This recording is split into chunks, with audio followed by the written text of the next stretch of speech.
Sa travel nga nating ito, tatawid tayo ng dagat upang masaksihan natin ang pinagmamalaki nilang New Zealand ng Zambales. Ano nga ba ang naghihintay sa amin na adventure sa lugar na ito? Kaya tara, samahan nyo kami sa panibago na naman naming adventure.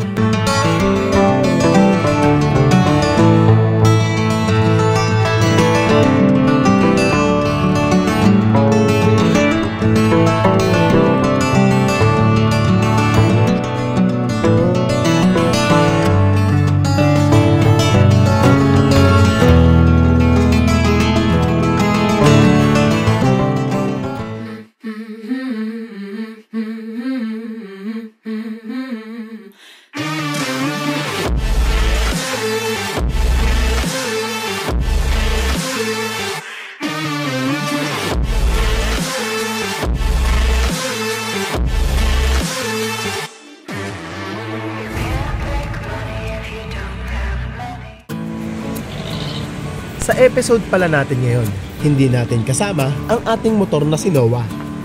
Etong van pala na ito ang gagamitin natin papuntang Zambales. Gaya nyo, nakailang set na rin kami bago makulayan ang drawing na outing na ito. Kasama ang aking mga kaibigan, bumiyahe kami ng mahigit 5 oras papuntang Zambales. So yun, nandito na tayo sa San Antonio. Bali mamimili muna kami ng aming kakainin, tsaka magla-lunch muna kami dito. So may update namin kayo pag nandun na kami sa port ng mga bangka. Napagpasyahan pala ng lahat na kumain muna ng tanghalian para matikman ang mga pagkain ng lokal dito. Magkano ang bagan, Mar? 300. 300 yun.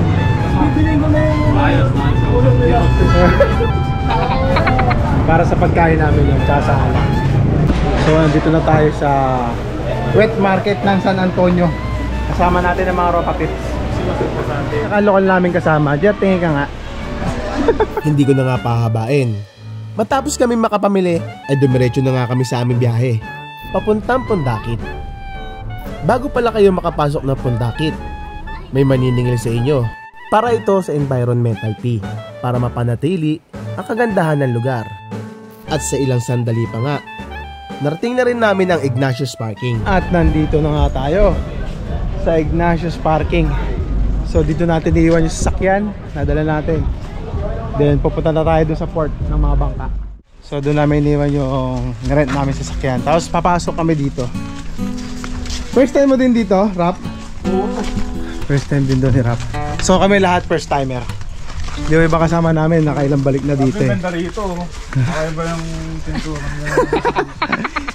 Imported yung ginamit nilang pintura rito, no? Dito tanaw mo na yung dagat. Gano'n kaya kalaki yung bangka ang sasakyan natin? Abangan. Abangan, yan. So ayan na. Andito na tayo sa seashore. Sobrang init ng sand. Time check 1:00 ng hapon. Tanghali pala. Yung sasakyan natin bangka. Ito yung Pundakit Beach. Actually hindi siya port eh. Ano lang talaga siya, seashore lang. Tapos nag-aabang yung bangkero nyo. Yung sasakyan natin. Yan.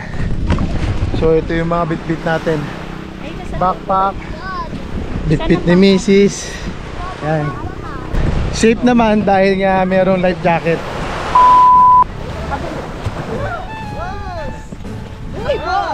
Boss! Boss? 800 lang, 800. Ang may papayo ko nga pala sa inyo, magtsinelas na kayo bago pa pumunta dito.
nandito na nga tayo sa Talisayin. Tingnan nyo yung view, napakaganda.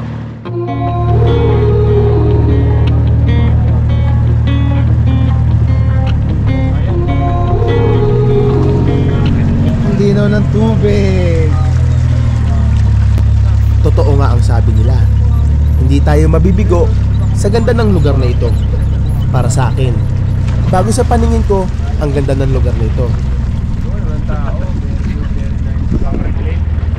Mark ka na, Mark. Walang tao. Mukhang solo namin ngayon to ah. Yung buhangin na kita mga dito, yung pang-reclaim sa Manila. Kaya na naman ang ala. Siguro yung boat ride na yun ay mga 30 to 45 minutes. So, magbababa muna kami ng mga bag namin, ng mga gamit namin. Maganda lang ngayon dahil wala nga tao. Hindi mas walang tao, wala siguro kami kasabay. Minsan, masarap din na naliliis ng konti sa mga trip natin. Tulad ng pagmamoto camping, susundutan natin ng pagbo-boat camping. Baba na tayo. At nandito na nga tayo sa Talisayin Cove dito sa Zambales.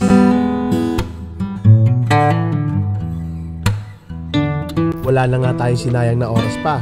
Agad tayo nagtayo ng ating tent. So kakatapos na natin mag-pitch ng tent. Ngayon pupuntahan natin sila Rogers siya si Papa Mox. Sila yung punong abala sa pagluluto eh. Samahan nyo ako. Bali ito pala yung pinaka-kitchen dito. Pag wala kayong mga dalang stove tsaka mga lutuan, libre naman ang paggamit, sabihin nyo lang sa kanila. Tapos ito yung kitchen dito, yung pinaka-kitchen nila rito.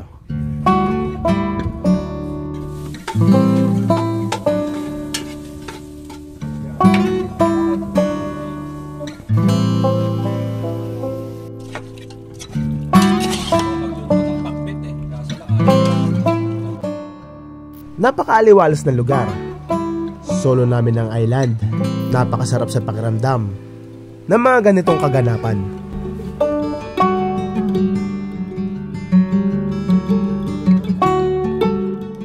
So kagandahan pa dito sa Talisayin, pag may mga dala kayong hammock, tignan nyo, dikit-dikit yung puno. Hanggang dun meron pa pala sa loob. Pag marami kayo, solid, ang ganda dito, para ka nasa Switzerland. Ganda. So ito pala yung nakuha naming kubo dito sa Talisayin. Bali ang kuha daw dito ng aking kaibigan nito, 10,000 kasama na yung boat ride. Paalala lang, walang kahit anong laman ang kubong ito. Kung gusto nyo lang din maging komportable ang pagtulog nyo, ay magbaon na lang din kayo ng sarili nyong unan at comforter. Tapos pag wala pala kayong dalang mga ground sheet or banig, meron silang narerentahan dito. Nor, magkano yung rent nyo? 50 lang yung ano, yung Banig. tapos ito libre. 50 pesos lang yung banig. Yan. Pag nakalimutan nyo magdala, pwede kayo magdala. Ay, pwede kayo mag-rent. 50 pesos na, mura lang naman. Tapos nakahiram din sila rito ng lamesa. May lamesa na kami dito. Tatabi na lang kami kila Noriel. Dahil yung lamesa namin iniwan ko, napakabigat na kasi ng bit-bit namin. Pag nagmo-motocamp lang naman kasi tayo, dinadala natin lahat ng gamit natin. Ngayon, medyo nahirapan ako magbit-bit, kaya iniwan ko. Buti nakadiskarte ng lamesa si Noriel. Yan. Ace!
lang namin tong bago naming budol. Ang aming rechargeable electric fan. Maliit lang siya, sakto lang. May weight ng konti, pero parang mga 1 kilo lang. Ang gusto ko dito talaga, mataas siya, tsaka umiikot. Pangatlong electric pan na natin yan. At syempre, hindi mawawala ang kwentuhan sa ganitong lugar.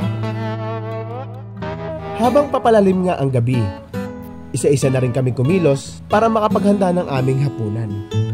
At umiral na naman nga ang ating pananibik sa isang lugar. Hindi natin nakuhanan ang ating hapunan. Matapos ang masarap na kwentuhan, agad din kami nagpahinga.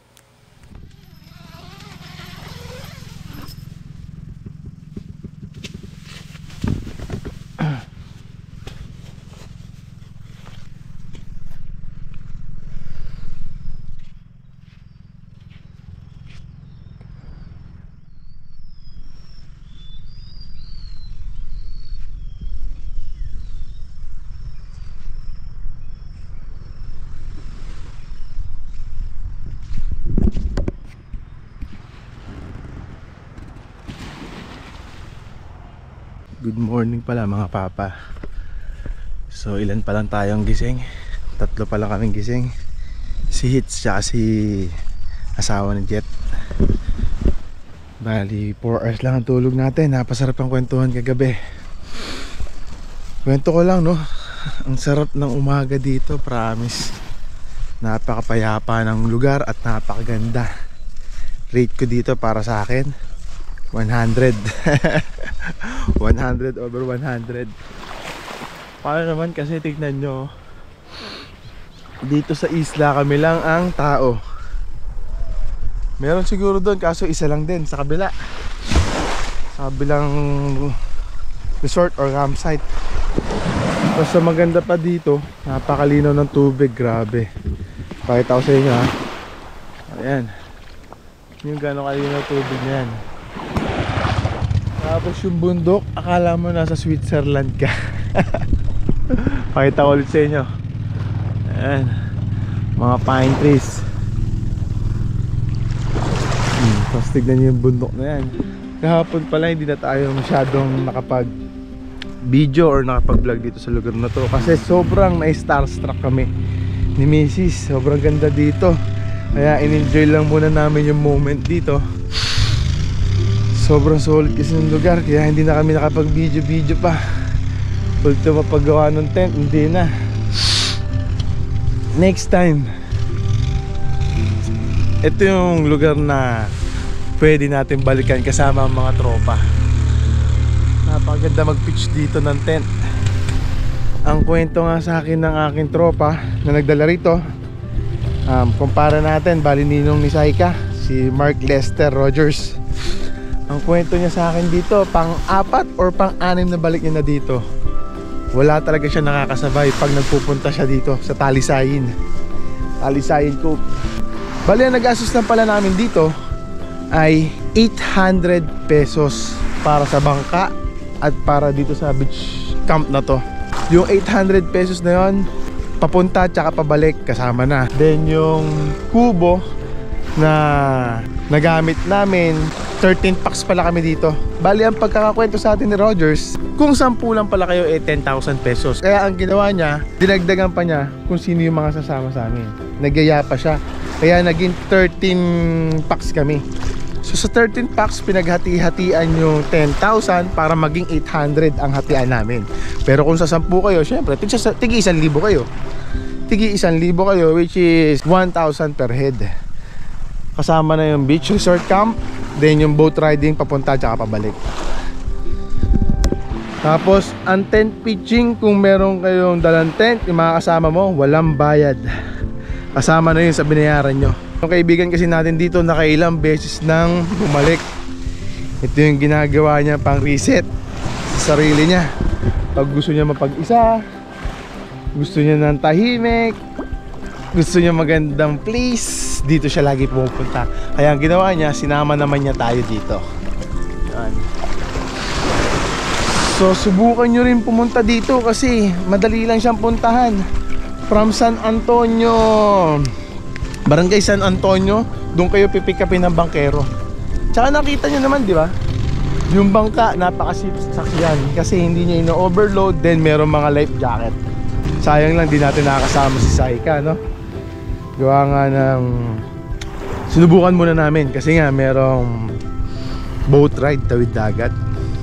So tara, pakita pa namin sa inyo yung taas. Pupunta kami doon yan. Nagkayayaan pala, akyat tayo dun sa taas ng view deck dito sa Talisayin. Ayan, kasama natin sila, akyatin natin. At andito rin si Mrs. Ready to sa mga gantong lakarin. So ang balita natin tatawid pa tayo ng ilog pakabila. Ayun. Yung ilog kasi kumukonekta sa dagat, kung mapapansin nyo. So tara, akyatin natin. May huli na si Kuya. Kuya, nakarami ka na, Kuya? Marami na rin. Ulam na. So ayun na pala yung tatawirin nating, ano ba tawag dito? Ilog, dagat?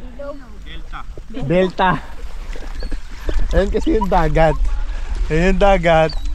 Ito yung river. So makikita nyo yan. So tatawirin natin. Ingay ni Brandy. Ayan, pasundo muna natin si Brandy kay Mark para meron tayong guard. Sama natin si Brandy. Ayan, tignan nyo kung gaano kalalim. Mark, ano height mo? 5'10 yan. Hanggang bewang niya. Saan mas mababaw dyan?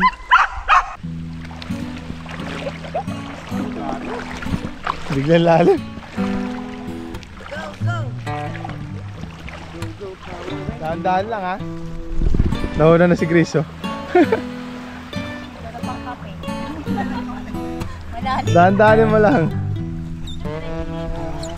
Ano? Hindi ka na. Si Brandy. Tama ka na, Brandy. Tama, Brandy. Iiwak ka dyan sa bundok. Hanggang dibdib ni Grace. Mas mababaw dito kay Hits. Kay Hits tayo. Parang mas mababaw pa nga dito sa kabila, eh, oh. Dito tayo. Dahan-dahan lang natin dahil kasama natin yung drone. Si Salt to. Tsaka cellphone. Ang tangkad pala namin ni Mark. Hanggang bewang lang namin ni Mark, eh.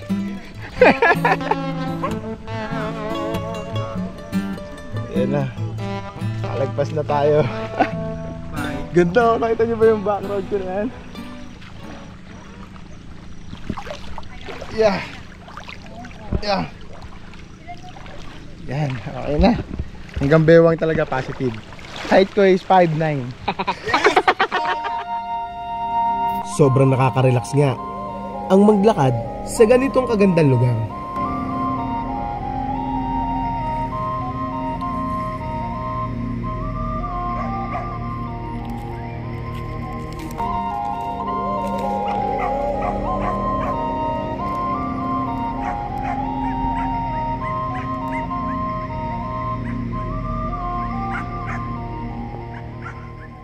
Mahar, kamusta tulog?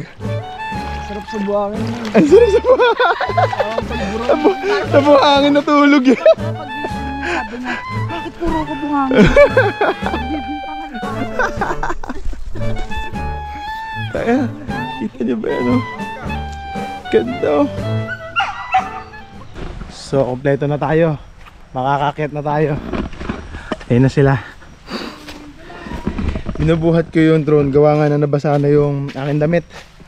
Nababasa yung pinaka-case. Para hindi madaling masira yung ating bag. Iiwasan na lang natin mabasa. So ito pala yung akitin natin. Ayun na sila. Paano nila? Brandy, ready ka na ba umakyat? Brandy? Pag di-deliver pa yung kasama naming dog, oh. Shopee! Shopee! Ayun na sila. Ito pala yung daan dito. Sakto lang dahil may nagawa namang footstep na gawa sa bato. Huwag ka lang dudulas. Huwag ka lang dudulas. Masakit sa tuhod to. Ariko.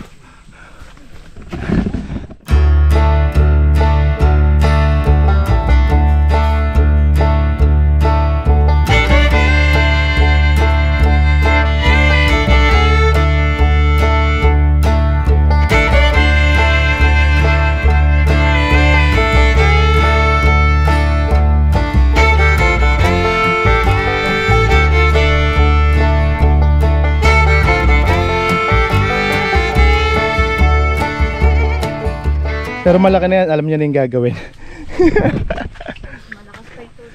Mas malakas pa daw yung tuhod niya sa akin. So ayan na. Andito na tayo sa view deck ng Talisayin. Wala na bang mas mataas, sis? Lakas!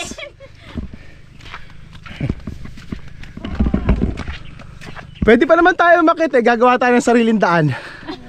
Ayan o. Aakyat pa sila Lalane tsaka si Noriel. Nabitin. Saan yan? Joke lang yung kanina. Dito lang kayo, huy. Ayun, nakita mo yung At napakaganda nga ng tanawin mula dito sa taas.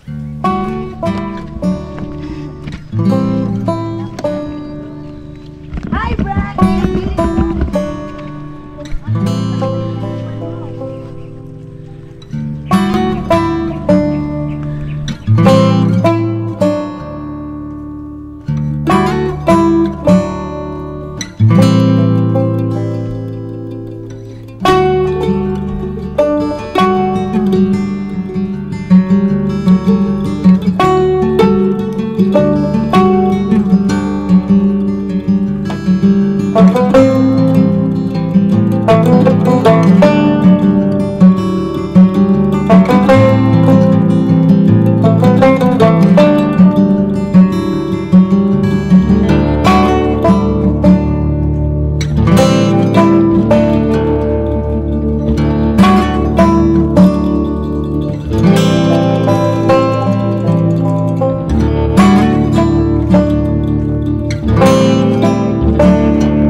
Pagkababa nga namin, agad na rin sila nag-aya para mag-almusal. So dito daw kami magbe-breakfast sa may malapit sa kitchen. Ayan.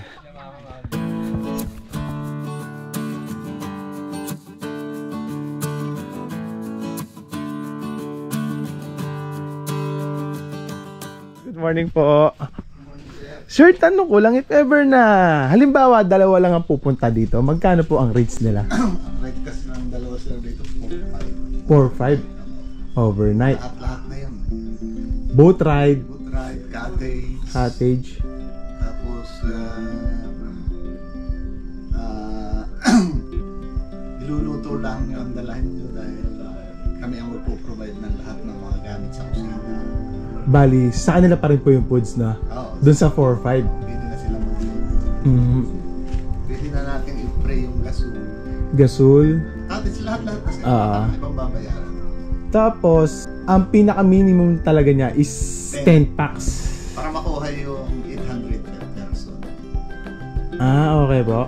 Basta yun na yung parang nire-required sana namin yung minimum rate. Basta 10 po, ayun yung pinaka-picture po, no? Doon mag-uumpisa yung 800 per person. Ah, okay po. Doon sa 10 packs. Mali pala tayo na pagkakaintindi kanina. So, bali, pag 10 packs pala, doon papasok yung 800 per head. Pero pag more than po, 800 per head pa rin.